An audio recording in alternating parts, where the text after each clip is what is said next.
오늘도 흡족한 은혜 내릴 줄 믿습니다. 네.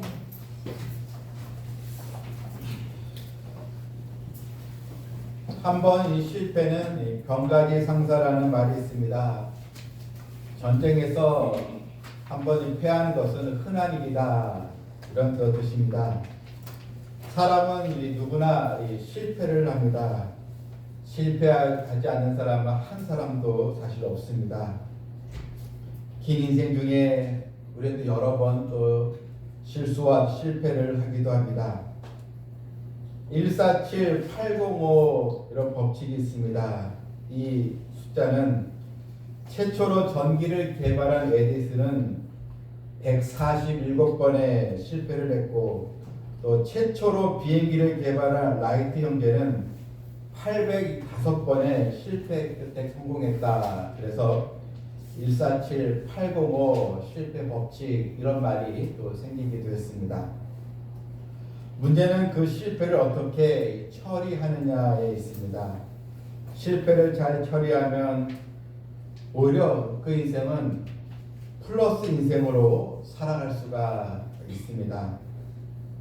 모세가 애굽의 왕자로 있을 때 자기 동족 이스라엘 사람을 도와준다고 하면서 그만 이 혈기로 애굽 사람을 죽이고 말았습니다.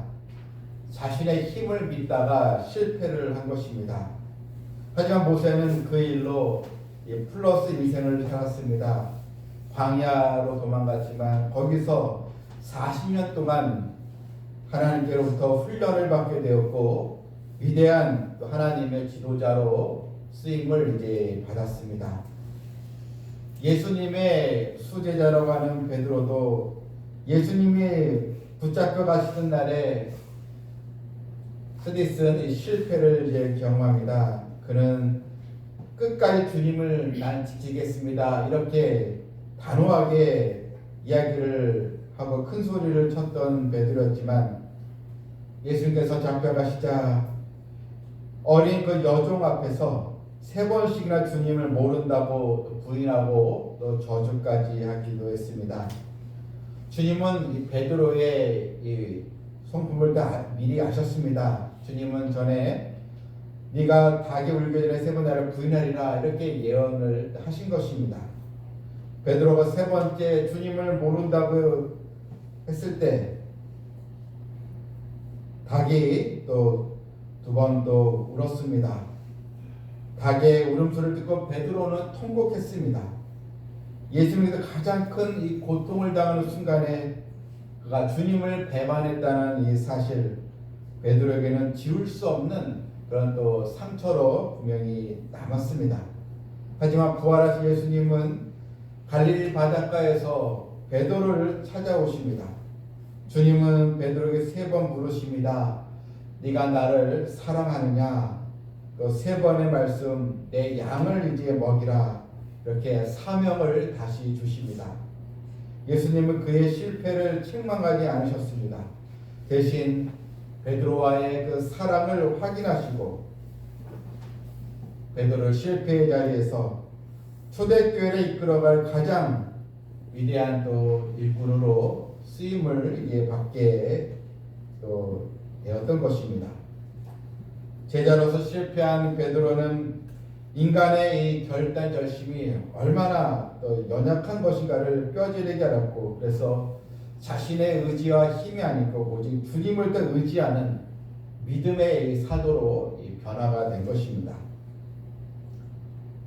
1895년에 미국의 엘리바바의 한 주에 한 농장 주인이 있는데 그만 토지의 이 분석을 잘못해서 한 해의 농사를 이제 망쳤습니다. 그 땅에 모카를 이제 심었는데 그만 벌레들이 들끓고 토양이 맞지 않아서 이 모카가 다 말라 죽고 말았습니다. 농부는 모카를 갉아먹는 벌레들을 죽이려고 애써봤지만 헛수고였습니다. 다음 해에 할 수 없이 농부는 모카 대신 땅콩을 심었습니다. 그런데 이 땅콩 농사가 얼마나 잘 되었는지 엄청난 수확을 거두고 큰 이 돈을 벌었습니다. 농부는 오히려 벌레에게 감사하다라고 했습니다. 그래서 자신이 성공한 거에 벌레 때문이라면서 이 벌레의 동상까지 만들었다라는 그런 또 이야기가 있습니다. 우리가 살아가면서 때로 내가 바라고 원하는 것을 얻지 못했을 때, 때로는 또 물질을 또 잃어버렸고, 또 물질 손해를 보았을 때, 또 이 병이 또 들고 또 건강을 잃어버렸을 때, 또 사랑하는 사람을 또 잃어버렸을 때, 또 자신의 또 명예를 잃어버렸을 때, 그때 이런 실패와 이 절망의 자리에 또 있었던 기억이 있을 것입니다. 그러나 그것은 큰 문제가 아닙니다.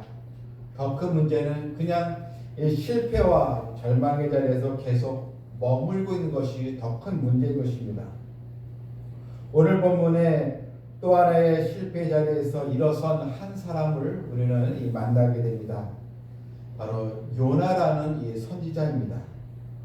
요나는 하나님의 선지자로 부름을 받은 사람입니다. 선지자는 하나님의 말씀을 전하는 이 사명을 받은 자입니다. 요나가 해야 될 일은 하나님께 주신 이 말씀을 그대로 증거하는 것이고 선포하는 것입니다. 하나님은 요나에게 말씀하셨습니다. 너는 아수르의 수도 니느웨로 가서 이 니느웨 사람들에게 이 회개의 복음을 전해라, 이렇게 명령을 내렸습니다. 근데 이 니느웨는 바로 아수르의 또 수도요 강대의 강대국이었고 이스라엘을 아주 못살게 보는 나라입니다. 어떻게 보면 이스라엘에게 적대의 국가이고 결국 이제 이스라엘을 무너뜨린 나라이지 않습니까? 그런데 하나님은 요나에게 사악한 백성들이 사는 이 니느웨에 가서 이 회개의 복음을 전해라, 이렇게 명령을 내린 것입니다. 그런데 요나는 하나님의 말씀을 정면으로 거부했습니다. 하나님이 가라는 니느웨는 이 동쪽 지역인데 요나는 오히려 다시서 서쪽 지역으로 배를 타고 오히려 반대 방향으로 도망을 이제 갑니다. 왜 요나가 하나님의 뜻에 순종하지 못했는가? 그것은 바로 이 편견 때문입니다.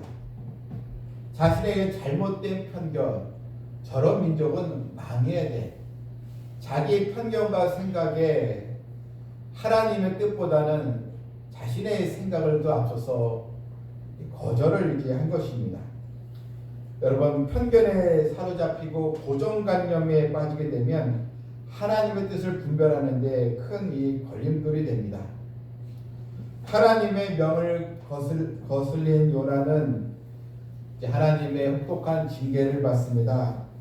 요나가 타고 가는 배가 큰 풍랑을 만나게 되었고 결국 이제 제비뽑기에서 요나가 바다에 이제 던지게 되었는데 결국 바다에 빠진 요나는 큰 물고기에게 삼켜버리고 이제 말았습니다. 그래서 오늘 이 본문에 요나가 물고기 뱃속에서 이제 바다에 이제 빠졌는데 이 물고기가 얼마나 큰지, 어쨌든 성경에는 큰 물고기라 그러고 학자들은 이게 고래가 아닌가 하지만 어쨌든 큰 물고기에 거기에 이제 삼켜버린 바 되고 말았던 것입니다.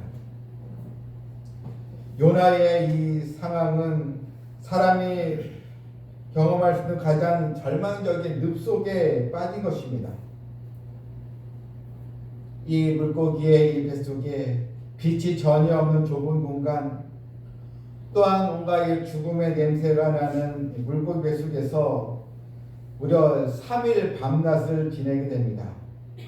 요나에게는 비탄과 또 절망의 시간이고 그에게는 실패로 인한 완전한 그러한 또 포기할 수밖에 없는 그러한 이 자리였습니다. 그런데 요나는 바로 그 속에서 하나님을 다시 만나게 된 것입니다. 답답하고 너무나도 사실 숨도 제일 잘 쉬어지지 않는 그런 고통의 순간에 요나는 하나님께 부르짖는 이 기도를 하게 된 것입니다. 요나가 물고기 뱃속에 들어간 것은 단순히 우연한 일이 아니었습니다. 하나님의 명령을 거역하고 도망을 쳤을 때 하나님은 요나를 끝까지 추적하셔서 요나를 어떻게 해서든 깨닫게 주시기 위해서 물고기에 거기에 잡히게 되었던 것입니다. 여러분, 이런 캄캄한 이 물고기 뱃속 같은 그런 답답한 상황에 놓여본 적이 없으십니까? 삶의 계획이 틀어지고 더 실망스럽고 힘든 상황이 또 다가오고 고통으로 인해 앞이 보이지 않을 때 그때 나에게는 아주 극한 또 상황이요 캄캄한 상황이지 않겠습니까? 그런데 요나는 그러한 이 극한 상황 속에서 자신의 신세를 비관하고 원망한 것이 아니고 오히려 또 하나님께 그가 또 반항한 것이 아니고 거기서 하나님께 무릎을 꿇고 기도의 자리로 만들었다는 것입니다. 요나는 거기서 기도를 합니다. 2절에 보니 내가 받는 고난으로 말미암아 여호와께 불러 아뢰었더니 지금 하나님의 명령을 거절하다가 이렇게 큰 시련을 겪게 되었는데 내가 받는 고난을 인하여 하나님을 다시 보게 되었습니다. 하나님께 무릎을 꿇게 되었습니다. 여러분, 바로 이것입니다. 내 힘으로 어떻게 할 수 없는 그런 상황, 원치 않는 일이 벌어졌을 때 바로 그 자리, 그 시간, 그 순간은 다시 하나님을 찾고 하나님을 만나야 할 그런 시간이라는 것입니다. 요나는 물고기 속에서 하나님을 생각했습니다. 고난과 환난의 뱃속에서 괴로움의 뱃속에서 하나님을 다시 또 만나게 된 것입니다. 기도하는 가운데 그는 조금씩 변화가 되었습니다.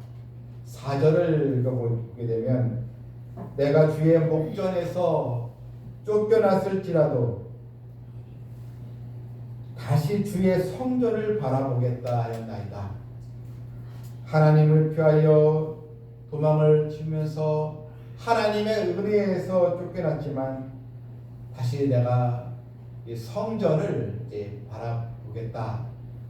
그는 바로 다시 하나님의 품으로 돌아오겠다. 하나님의 은혜 앞으로 다시 돌아오겠다. 이러한 또 다짐이었습니다. 특별히 6절 말씀도 보게 되면 6절 끝에 보게 되면 나의 하나님 여호와여 주께서 내 생명을 구덩이에서 건지셨나이다. 자신을 오히려 구원해 주신 하나님께 감사하다는 것입니다. 여러분, 큰 풍랑으로 인해서 요나가 바다에 던져졌는데 여러분, 가장 안전한 곳이 어디 있겠습니까? 무슨 구명보트가 있는 것도 아니고 다른 배가 자기를 도와준 것도 아니고 풍랑이 치는 그 바다에서 가장 안전한 곳은 어떻게 보면 물고기 뱃속이지 않겠습니까? 그는 깨달았습니다. 아, 하나님이 나를 건져주신 거구나. 나에게 징계를 내리시고 나를 버리신 것이 아니라 하나님이 나를 이 바다의 물속에서 나를 살리시기 위해서 이 구덩이를 건지기 위해서 나를 이곳에 오게 하신 거구나. 그걸 이제 깨닫게 되었던 것입니다. 요나가 기도를 하니 하나님의 이 간섭하심을 알게 되었던 것입니다. 물론 계속 아주 힘들고 피곤한 상태입니다. 실제로 보니까 내 영혼이 내 속에서 피곤할 때 극도로 힘든 상황이라는 것입니다. 그런데 피곤할 때 하나님을 생각하였다.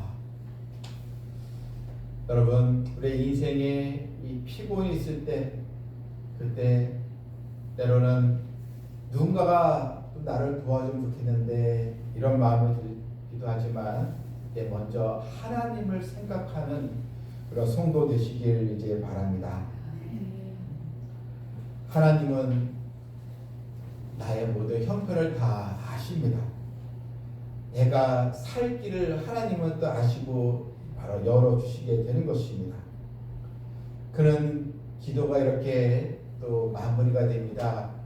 9절에 보니 나는 감사하는 목소리로 주께 제사를 드리며 나의 소원을 주께 갚겠나이다. 구원은 여호와께 속하였나이다. 이제는 힘들지만 감사의 기도가 나왔습니다. 감사하는 목소리로 내가 주께 제사, 그래서 이제 주께 내가 예배를 드리는 하나님을 경배하는 자가 되겠습니다. 그리고 이제는 나의 소원을 주께 갚겠나이다. 이제는 하나님 주신 사명을 잘 감당하겠습니다. 하나님 저에게 한 번 더 기회를 주십시오. 이렇게 간구한 것입니다. 그러니까 감사의 기도를 하고 소원을 갚겠다. 이제는 순종의 신앙으로 나가겠다고 하니 그 기도가 끝나자 어떤 일이 벌어졌습니까? 10절에 보니 여호와께서 그 물고기에 말씀하시며 요나를 육지에 토하니라. 이 바다 가운데 갇혔던 요나가 하나님께서 물고기에게 명령하시니까 안전하게 육지까지 오게 해서 육지에 요나가 거기에 육지로 나올 수 있도록 하나님의 은혜가 있게 되었던 것입니다. 여러분, 감사의 신앙, 하나님은 더 귀하게 보십니다. 우리가 은혜를 받는 것도 너무도 귀하고 아름답지만 은혜 받은 지가 더 중요합니다. 은혜 받은 후에 감사의 신앙과 또 하나님에게 주신 믿음의 이 사명을 내가 감당하겠다는 그런 순종이 있을 때 하나님은 기적의 역사를 우리에게 베풀어 주시는 것입니다. 요나는 이런 실패의 자리에서 기도하는 가운데 변화가 되고 하나님의 은총을 입게 되었습니다. 하나님 이 시간도 우리가 이 기도의 자리로 나오시길 원하십니다. 하나님은 또 어떻게 해서 우리를 하여금 기도의 자리, 은혜 받을 자리로 인도하여 주십니다. 하나님의 이 섭리에 여러분 우리가 더 깨어있는 믿음으로 또 보답하는 성도가 되어야겠습니다. 요나서 3장 1절에 보게 되면 하나님은 요나에게 두 번째로 말씀하십니다. 니느웨에 가서 복음을 이게 전해라. 이렇게 하나님은 요나의 실패를 덮으시고 다시 사명을 주신 것입니다. 이렇게 은혜를 또 체험하고 실패를 극복한 사람은 결코 교만하지 않습니다. 은혜 받은 자의 특징은 교만이 아니고 늘 하나님 앞에 겸손한 그런 믿음을 갖게 되는 것입니다. 교만을 깨트리고 겸손히 올라오게 되는 것입니다. 또 하나 은혜를 받은 사람은 이제 더 이상 자기의 의존, 자신을 믿지 않고 또 하나님을 더 의지하는 그런 또 자녀가 됩니다. 또 은혜 받은 사람의 특징은 하나님의 은혜가 얼마나 큰지 감사의 신앙으로 바뀌게 되는 것입니다. 때로는 여러분 실패로 인해서 발목에 잡혀 아무것도 할 수 없는 그런 또 상황에 있어 본 적 없으십니까? 이때 하나님의 은혜를 다시 구하시길 바랍니다. 올해 이런 또 어려움과 이런 또 힘든 일이 나로 하여금 은혜를 받을 수 있는 그런 또 디딤돌이 되는 것입니다. 독일의 한 마을에 한 농부가 있는데 이 농부가 하나님께 기도를 합니다. 하나님 농사를 짓는 게 왜 이렇게 힘듭니까? 하나님 제가 비를 구할 때 좀 비 좀 주시고 햇빛을 구할 때 햇빛을 좀 주십시오. 이렇게 기도를 했습니다. 그때 하나님께서 그래 내가 너의 기도를 들어주마 이렇게 이제 응답을 주셨습니다. 농부는 부지런히 씨를 뿌렸습니다. 하나님 비가 필요해요.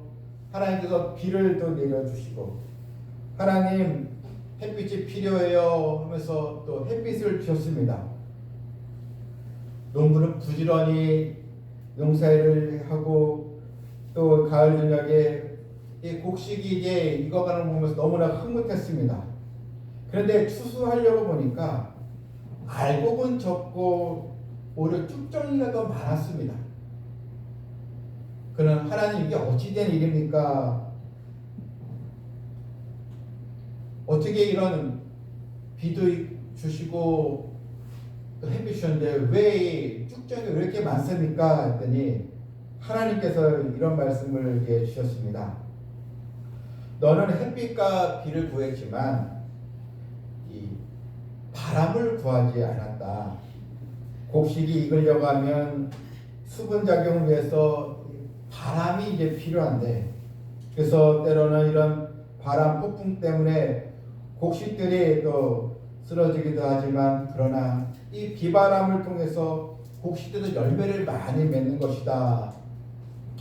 이런 또 독일 한 속담의 한 이야기였습니다. 여러분, 사람이 좋은 일만 있다고 해서 또 믿음이 자랄까요? 때로는 어려움이 또 찾아올 때, 그때 내 힘으로 산 것이 아니고 이것을 깨닫게 되면서 우리는 하나님을 더 의지하고 또 믿음을 갖게 되는 것입니다. 말씀을 맺겠습니다. 어려움과 실패의 자리는 하나님을 찾아야 할 자리입니다. 또한 하나님의 우리가 은혜를 또 입은 다음에 나도 소원을 주께 갖겠나이다.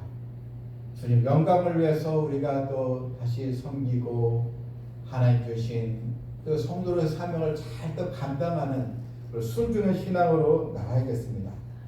또 내 뜻과 하나님의 뜻이 다를 때 내 뜻을 버리고 하나님의 뜻에 순종하는 그런 믿음을 우리가 또 가져서 하나님께 더 귀히 쓰임받는 하나님의 은총과 복을 얻는 성도 되기를 주님의 이름으로 축원합니다.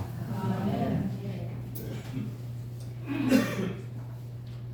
하나님 아버지, 요나가 하나님의 선지자로 부름을 받았다가 자신의 편견과 고정관념 때문에 하나님의 명령을 거절해서 큰 낭패와 실패를 경험했지만, 그런데 그 실패의 자리에서 하나님을 찾고 기도함으로 다시 생명을 얻고 하나님의 사명을 수행하게 된 것을 보았습니다. 하나님, 어렵다고 해서 계속 거기에 머물고 원망하는 것이 아니고 어려울수록 우리 하나님을 또 찾게 해주시고 하나님의 능력을 또 바라보게 해주시고 또 기도하게 해주시고, 인생의 비바람이 불 때 그냥 우리가 피하는 것만이 아니고 오히려 믿음으로 잘 헤쳐나갈 수 있는 우리 성도들 다 되게 하여 주시옵소서. 예수님의 이름으로 기도하옵나이다. 아멘.